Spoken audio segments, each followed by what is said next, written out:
आप देख रहे हैं एमपी न्यूज़ टीवी। मैं हूं निधि और एमपी न्यूज़ के खास कार्यक्रम न्यूज़ रूम में आपका स्वागत है। न्यूज़ रूम की शुरुआत करेंगे मध्य प्रदेश की कुछ राजनीतिक हलचलों को लेकर। आपको बता दें कि विधानसभा में पूर्व मुख्यमंत्री कमलनाथ ही होंगे नेता प्रतिपक्ष। जी हां, आज की यही बड़ी अपडेट है।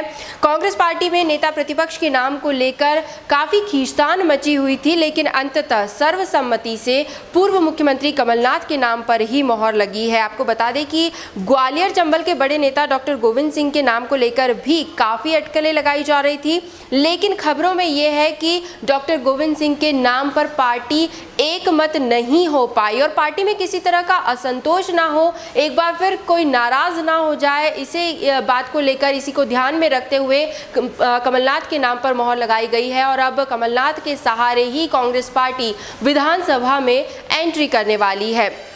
अब आपको ये बता दें कि जो राजस्थान है वहाँ पर जिस तरह का सियासी घमासान मचा हुआ है, जो राजनीतिक उठापटक चल रही है, उसका असर मध्य प्रदेश में भी देखने को मिल रहा है। यहाँ पर भी कई बड़े नेताओं के बयान सामने आ रहे हैं और यहाँ पर भी सियासी हलचलें देखने को मिल रही है। राजस्थान में गहलोत सरकार पर संकट और सचिन पायलट के बगावत को लेकर पूर्व मुख्यमंत्री दिग्विजय सिंह का एक बयान सामने आया है। उन्होंने कहा कि इन नौजवानों में सब्र नहीं है। सीधे तौर पर उनका इशारा सिंधिया और सचिन पायलट पर था। उन्होंने कहा कि नौजवानों में सब्र नहीं है। इन दोनों युवा नेताओं को पार्टी ने बहुत सम्मान दिया। सिंधिया पर निशाना साधते हुए उन्होंने कहा कि उन्होंने उस दुश्मन से हाथ मिलाया जिससे वे हार चुके हैं। दोनों नेताओं ने पार्टी अनुशासन के खिलाफ काम किया है, जिसका मुझे काफ़ी दुख है। तो काफ़ी दुखी है दिग्विजय सिंह सिंधिया और सचिन पायलट के बगावती तेवर देखने के बाद।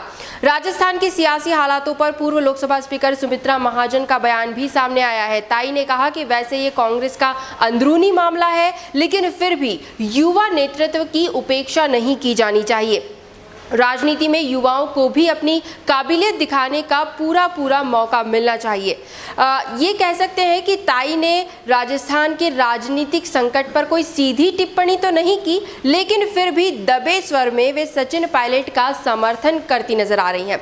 इसी तरह पूर्व मुख्यमंत्री उमा भारती ने भी कहा है, उन्होंने सीधे राहुल गांधी और गांधी परिवार पर निशाना साधा है कि और ये कहा है कि गांधी परिवार पार्टी के नौजवान नेताओं का अपमान करती है। पार्टी राहुल गांधी नेताओं को उतना सम्मान नहीं देती जितना कि दिया जाना चाहिए। तो कुल मिलाकर एक तरफ हम देख सकते हैं कि बीजेपी को बड़ा मौका मिल गया है। बीजेपी के स्वर मुखर होते नजर आ रहे हैं। जिस तरह से सचिन पायलट अपने बगावती तेवर दिखा रहे हैं, तो मध्य प्रदेश में भी सियासी हलचलें अब इसे लेकर देखी जा रही है और कई तरह की प्रतिक्रियाएं, कई तरह के बयान अब सामने आने लगे हैं। खैर, अगली अपडेट की तरफ हम बढ़ते हैं। सांवेर विधानसभा क्षेत्र में उपचुनाव को लेकर अब बीजेपी और कांग्रेस के बीच स्थित अब धर्म की सियासत शुरू हो गई है। हम ये कह सकते हैं कि धर्म के नाम पर भी अब सियासत की जा रही है। हाल ही में हमने देखा था कि बीजेपी ने हर हर मोदी घर घर तुलसी ये अभियान चलाया था, लेकिन अब कांग्रेस की तरफ से इसका जवाबी अभियान तैयार है। हम कह सकते हैं कि जिस बीजेपी को जवाब देने की कोशिश की जा रही है और कांग्रेस जो नया अभियान लेकर आई है उसे नाम दिया गया है हर हर महादेव घर घर महादेव। इस अभियान के तहत कांग्रेस नेता प्रेमचंद गुड्डू घर घर में शिवलिंग की स्थापना कराएंगे। माना जा रहा है कि इससे कांग्रेस के पक्ष में माहौल बनेगा और धर्म को लेकर हो रही सियासत पर बीजेपी को सीधे तौर पर टक्कर दी जाएगी, जवाब दिया जाएगा।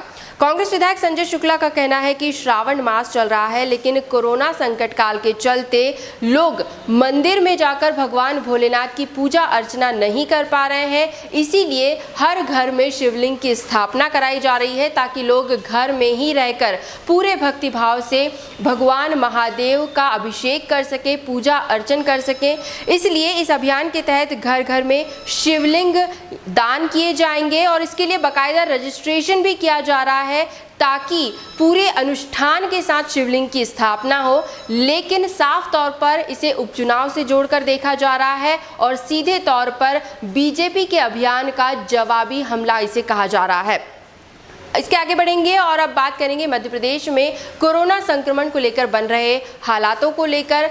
तो अभी भी वही हाल बने हुए हैं। रिकवरी रेट जो कुछ भी बना हो, लेकिन संक्रमण की रफ्तार जो है वो और तेज होती जा रही है। नए नए जिले हॉटस्पॉट बनते जा रहे हैं। और जहां तक आंकड़ों की बात है तो पिछले 24 घंटों में मध्य प्रदेश में 798 नए प्रकरण सामने आए हैं, जिससे कि मध्य प्रदेश में कुल संक्रमितों की संख्या हो चुकी है 19,005। 19,000 को पार कर चुके हैं हम। और 10 मरीजों की मौत हुई है कल के दिन में, जिससे कि मौत का कुल आंकड़ा 673 तक जा पहुंचा है।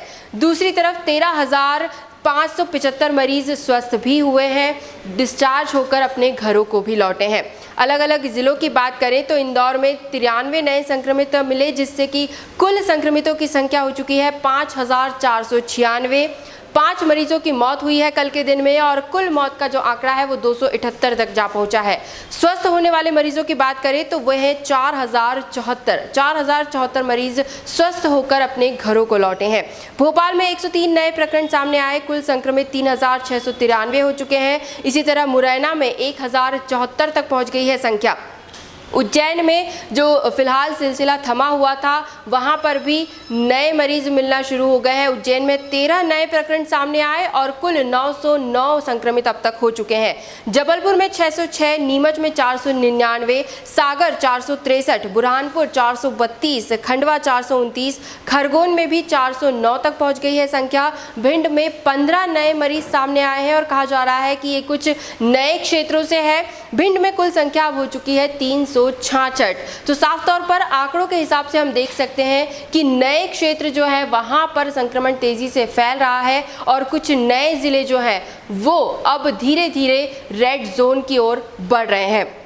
अंत में हम बात करेंगे मध्य प्रदेश के मौसम को लेकर। तो बारिश थमने के साथ ही प्रदेश भर में लोग गर्मी और उमस से बेहाल हैं, परेशान नजर आ रहे हैं। जुलाई का महीना जो है वो बारिश से महरूम है और मौसम विभाग ने भी यही कहा है कि फिलहाल इस महीने तो अच्छी बारिश का इंतजार ही करना पड़ेगा। तापमान की बात करें तो ग्वालियर में तापमान 39 डिग्री तक जा पहुंचा। इसी तरह अधिकतम तापमान खरगोन में 35.4 डिग्री, शिवपुरी में 34.4 डिग्री और खजुराहो में भी 35 डिग्री दर्ज किया गया है। देख सकते हैं हम तापमान के जो आंकड़े हैं उस हिसाब से किस तरह से गर्मी और उमस का माहौल अभी प्रदेश में बना हुआ है। मौसम विभाग का कहना है कि जुलाई माह में मानसून इसी तरह से दिखाई देगा, सुस्त दिखाई देगा और मुश्किल है कि जुलाई का बारिश का कोटा जो है वो पूरा हो पाएगा। अच्छी बारिश या यूं कहें कि बेहतर मानसून के लिए फिलहाल प्रदेश को और इंतजार करना होगा। तो एमपी न्यूज़ की न्यूज़ रूम से फिलहाल यही अपडेट्स, लगातार और भी खबरें और भी जानकारियां हम आप तक जरूर पहुंचाते रहेंगे। बस आप बने रहिए हमारे साथ और देखते रहिए एमपी न्यूज़। धन्यवाद।